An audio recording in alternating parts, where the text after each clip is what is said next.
A 22-year-old man was arrested this week for a murder in Johnson County. So, according to the Arkansas State Police, they were called in by the Johnson County Sheriff's Office to help investigate a shooting that occurred in Clarksville, Arkansas. Just before 2 p.m. on August 18th, police received a call in reference to a shooting that occurred on Private Road 3533. Mark Anthony Gonzalez, who is 22 years old, was later arrested for that murder of Joseph Middleton.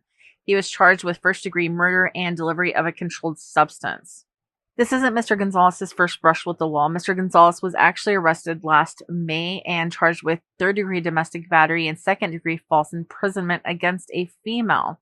As a part of that arrest, a no-contact order was issued. A month and a half later, he was arrested again in Johnson County for violating that no-contact order. At that time, he was arrested for violation of a no-contact order, third-degree domestic battery, and interference with emergency communication against that same female. Now, if you're not familiar with the charge, interference with emergency communication is likely that he prevented that person from calling 911 or something along those lines.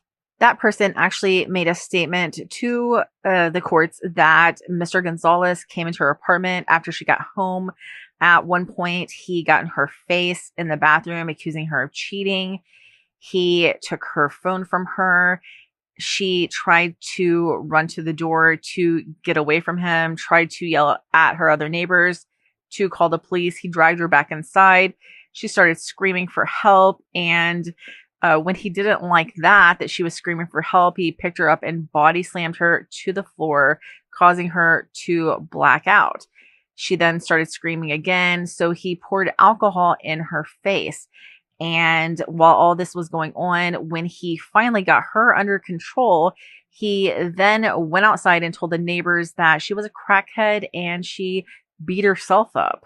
In short, he's a real classy guy. But the thing is, with the charges, the first domestic battery charge that he was charged with in Franklin County, he pleaded down to assault.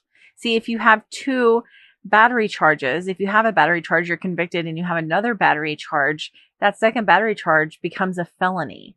But he avoided that because one of them became an assault. The second battery charge, he pled down to disorderly conduct. So it really kind of looks like he didn't put his hands on anybody when he actually did, not once, but twice in 2 months' time. And I didn't mean to bury the lead that this man has now been arrested for a murder. The point is that he obviously has had these violent tendencies for some time. In 2023, the charges that he was facing were misdemeanors. The most he was going to get out of that was some jail time anyway, but they were reduced as part of plea bargains, and he was then allowed to be free to commit this murder. And to be clear, I wouldn't blame that on the court or anyone else. That's just the system. That's the way it is in Arkansas. The laws, in my opinion, for domestic violence are not stiff enough, and they never will be.